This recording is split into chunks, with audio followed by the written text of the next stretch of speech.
അങ്ങനെ നമ്മുടെ നയനയെ പുഷ്പം പോലെ കോടതിയിൽ നിന്ന് നവീൻ ഇറക്കിക്കൊണ്ട് വരുന്ന ഒരു സ്പെഷ്യൽ എപ്പിസോഡാണ് കേട്ടോ ഇത്. അപ്പോൾ നമ്മുടെ ചാനൽ ഇതുവരെ ആരും സബ്സ്ക്രൈബ് ചെയ്തിട്ടില്ല എങ്കിൽ എല്ലാവരും ഒന്ന് സബ്സ്ക്രൈബ് ചെയ്ത് സപ്പോർട്ട് ചെയ്തേക്കണേ. അപ്പോൾ നമുക്ക് നമ്മുടെ എപ്പിസോഡിലേക്ക് കടക്കാം. അങ്ങനെ നയനയെ നവീൻ എങ്ങനെയാണ് കോടതിയിൽ നിന്ന് ഇറക്കിക്കൊണ്ട് വരുന്നതെന്നൊക്കെ നമുക്ക് അറിയണ്ടേ. അപ്പോൾ കോടതിയിലേക്ക് CI നന്ദു എല്ലാവരും നമ്മുടെ നയനെ ഇങ്ങനെ കൂട്ടിക്കൊണ്ട് പോവാണ് കേട്ടോ. സ്റ്റേഷനിൽ നിന്ന് കോടതിയിലേക്ക് കൊണ്ടുപോവാണ്. ആ ഒരു സമയത്ത് തന്നെ ആദർശ് സ്റ്റേഷനിൽ വരുന്നുണ്ട്. അപ്പോൾ CI ഭയങ്കരമായിട്ട് ഉടക്ക് പറയുന്നുണ്ട്, നീ എന്തിനാ ഇപ്പോൾ ഇങ്ങോട്ടേക്ക് വന്നത്, സ്റ്റേഷനിൽ വരേണ്ട കാര്യമൊക്കെ ഉണ്ടോ, നിനക്ക് നേരെ കോടതിയിലോട്ട് പോയാൽ പോരായിരുന്നു, അവിടെ നിന്ന് ഇവൾ ജയിലിലേക്ക് പോകുന്നത് നിനക്ക് അവിടെ വെച്ച് തന്നെ കാണാമല്ലോ എന്നൊക്കെ പറഞ്ഞുകൊണ്ട് ഭയങ്കര ഉടക്ക് വർത്താനമൊക്കെ CI ആദർശിനോട് പറയുകയാണ്.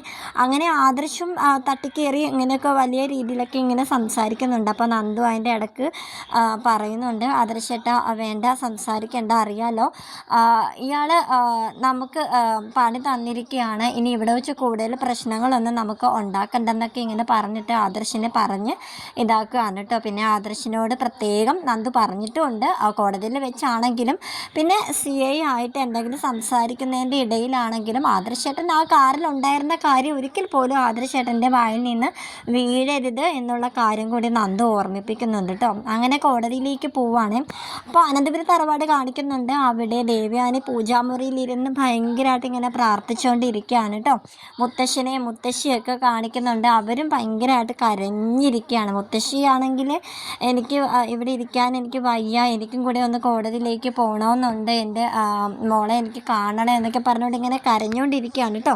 മുത്തശ്ശൻ അപ്പോൾ പറയുന്നുണ്ട്, നീ ഒന്ന് സമാധാനിക്കുക, നമ്മളെല്ലാവരെയും ജയിലിൽ പോകേണ്ട ആ ഒരു അവസ്ഥയിൽ നിന്ന് നവീൻ നമ്മളെല്ലാവരെയും രക്ഷിച്ചതല്ലേ, അപ്പോൾ പിന്നെ നയനയെ അവൻ പുഷ്പം പോലെ അവൻ കോടതിയിൽ നിന്ന് ഇറക്കിക്കൊണ്ടുവരും, നീ ഒന്ന് സമാധാനിക്കുക.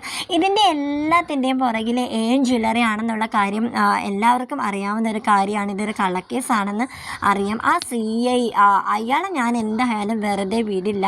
നവീൻ മോനെ വിളിച്ചപ്പോഴത്തേക്കും അയാൾക്കെതിരായിട്ടുള്ള കുറച്ച് കേസുകളൊക്കെ കിട്ടിയിട്ടുണ്ടെന്നാണ്, അയാളെ മുമ്പ് കൈക്കൂലി കേസിലൊക്കെ പെട്ടിട്ടുണ്ടല്ലോ, അതൊക്കെ നവീൻ മോൻ എന്തായാലും കുത്തിപ്പൊക്കിക്കോളൂ എന്നൊക്കെ ഇങ്ങനെ മുത്തശ്ശൻ പറയാൻ കേട്ടോ. അതുപോലെ തന്നെ കോടതിയിൽ വിചാരണ നടക്കുന്നതിൻ്റെ ഇടയിൽ CI സാറിനെ കൂടെ എനിക്ക് കുറച്ച് ചോദ്യങ്ങളൊക്കെ ചോദിക്കാനുണ്ടെന്നും പറഞ്ഞുകൊണ്ട് നവീൻ വിളിക്കുന്നുണ്ട് കേട്ടോ. അങ്ങനെ നവീൻ CIയോട്, താങ്കൾ ഇതിനു മുമ്പ് കുറച്ച് നാൾ സസ്പെൻഷനിലായിരുന്നില്ലേ കൈക്കൂലി മേടിച്ച കേസിലെന്നൊക്കെ ഇങ്ങനെ പറഞ്ഞ് പൊരിക്കുന്നുണ്ട് കേട്ടോ. അപ്പം അതിൻ്റെയൊക്കെ തെളിവുകളൊക്കെ നവീൻ ഇങ്ങനെ ഹാജരാക്കുന്നുണ്ട്.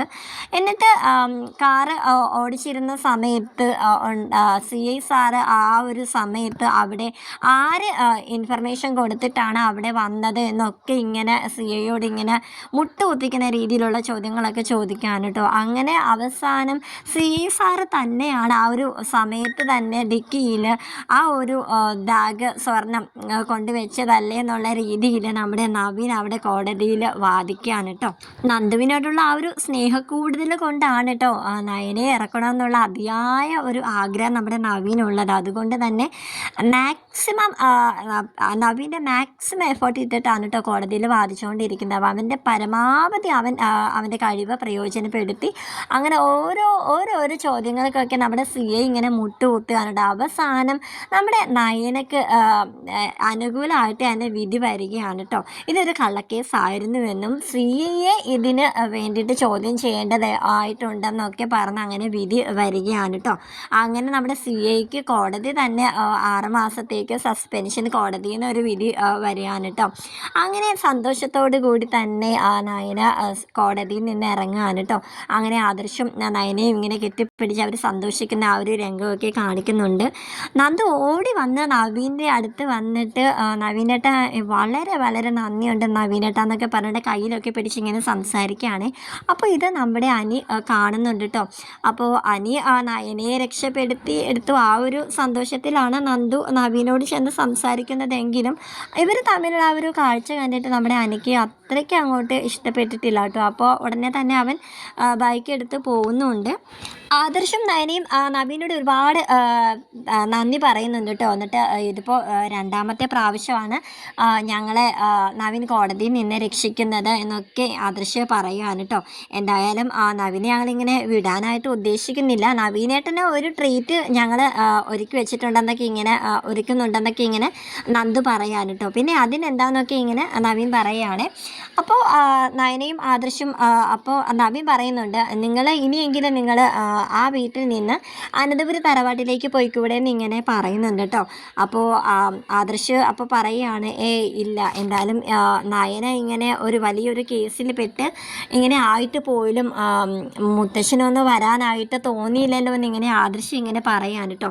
അപ്പോൾ നവീൻ പറയുന്നുണ്ട്, അത് പിന്നെ ആദർശേട്ടാ, എന്നെ വിളിച്ച് എനിക്ക് ഇതിന് വേണ്ടിയിട്ടുള്ള എല്ലാ തെളിവുകളും നൽകി സഹായിച്ചത് മുത്തശ്ശന് കൂടിയാണെന്നുള്ള കാര്യം ഇങ്ങനെ നവീൻ പറയുകയാണ്.